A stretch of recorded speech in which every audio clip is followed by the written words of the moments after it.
and it's an absolute pleasure and honor to introduce our next councillor. He's somebody who was here at the very start of One Young World, talking unbelievably passionately about how business could be a force for good, how banking could be a force for good. And at the time, he just ran the consumer part of Barclays Bank. And this passion and this conviction, I think, played a key role in actually leading to him running the whole of Barclays Bank. And it is not easy when you are the CEO of a big global company to stand up and take the incredibly brave stance that Antony Jenkins has taken. And I think what we have loved watching from One Young World is he has taken his beliefs and driven it through an entire organization, challenged an entire organization, and he is probably doing more than any person in the world to change the world of banking, to change the world of business, and it's an absolute honor and pleasure to welcome to the stage Antony Jenkins.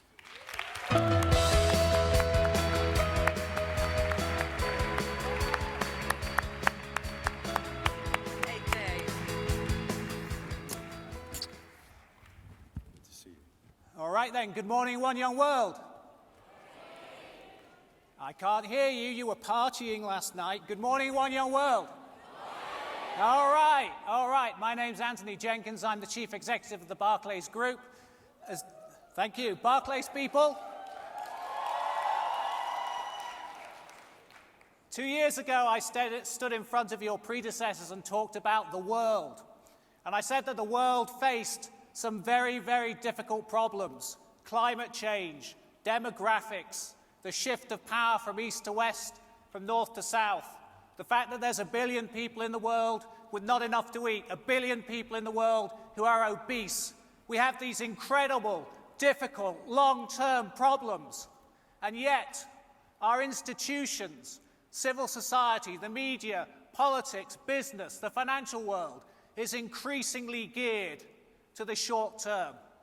And if you ever need an example of that, look at what's happening in Washington, D.C.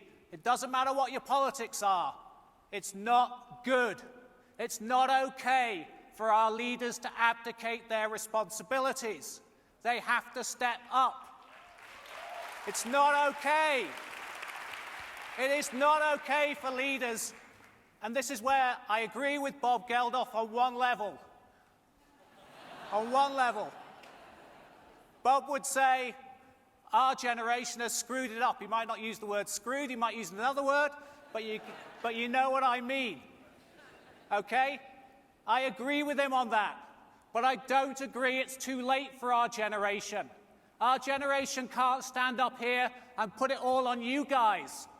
We can't. It's not okay. Leaders have to lead.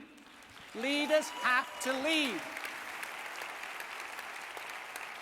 And leadership's about a privilege. It's about a privileged position that people like me have to make a difference in the world. Now, what is that difference? In essence, commercial enterprises are powerful organizations. They have the ability to change the world through what they do, through acknowledging their social responsibilities, acknowledging the need to serve not just their stakeholders, not just their customers or clients, not just their own employees, but also broader society. And that is really what I have been trying to do at Barclays and what I've been trying to do in my business career for many years. Last year, I stood in front of your predecessors and we talked on a panel about purpose-driven organizations and how purpose-driven organizations would be better at having more impact in the world. And I made a commitment to your predecessors that I would put a purpose at the heart of Barclays. And I promised them that I would do that. And that is what I did. On January 19th of this year, I launched to the whole 140,000 people in Barclays our goal, our purpose, and our values. Our goal is to be the go-to bank. It's not complicated. It's where people go to do banking. It's not complicated. Our purpose, helping people.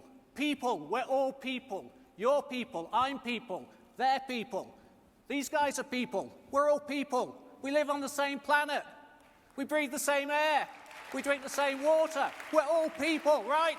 It doesn't matter if you're me, it doesn't matter if you're David Jones, it doesn't matter if you're Kofi Annan, it doesn't matter if you're Bob Geldof, it doesn't matter if you live in Soweto, it doesn't matter if you live in New York City, in Beijing. We're all people. Our job is to be people on this planet, right? We have to be people. So that's why we talk about people, helping people. We're a bank. We're here to help people. And we're also here to help people achieve their ambitions and achieve those ambitions critically in the right way. In the right way. And if there's one criticism you can level at business in the last 3 to 5 decades, it's that business has not done things in the right way.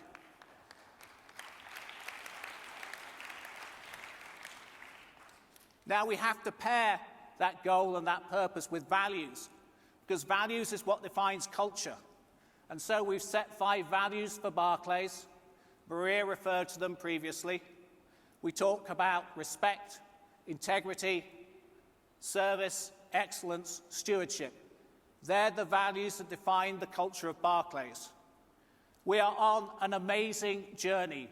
It is amazing in its ambition and aspiration, but it is also amazing in its complexity and challenge. There are many people around the world who do not expect us to succeed.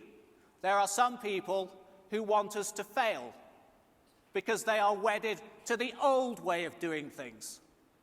They're part of the generation that has failed and has given up. But it's not okay to give up. It's not okay. We have to change. And so my commitment, as long as I have this job, is to pursue this agenda at Barclays and to talk about why I believe it's the right thing not just for society, but the right thing for us as an institution. And finally, just to close, a couple of thoughts on leadership.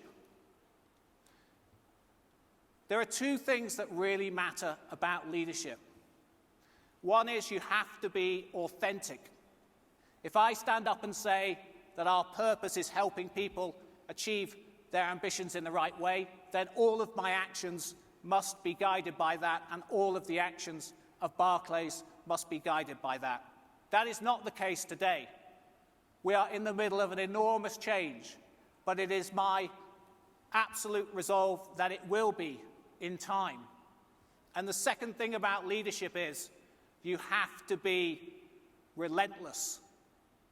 You have to be relentless, because I think, as Kofi Annan said yesterday, things go wrong, things don't go the way you want them to go, and you have to pick yourself up off the ground and you have to go forward. This year, I took 150 of my most senior leaders to Kenya. We went to Kenya because I wanted them to see what's going on in the developing world. And we went out in small groups and we visited lots of different parts of the community, and we saw great projects addressing very difficult problems.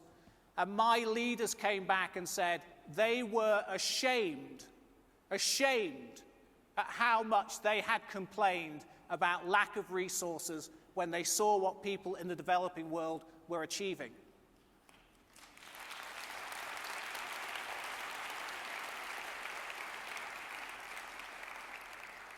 And there were many great stories, but there was one story, and I think it was from an orphanage for babies with AIDS, where a group had gone to see the leader of this orphanage, and she had said to them the following, and this is key about change.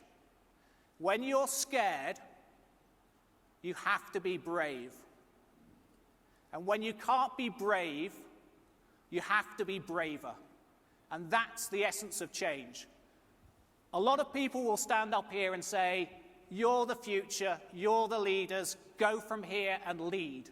And I agree with that. But I am not going to stand here and put the responsibility on you guys. I put the responsibility on my generation also.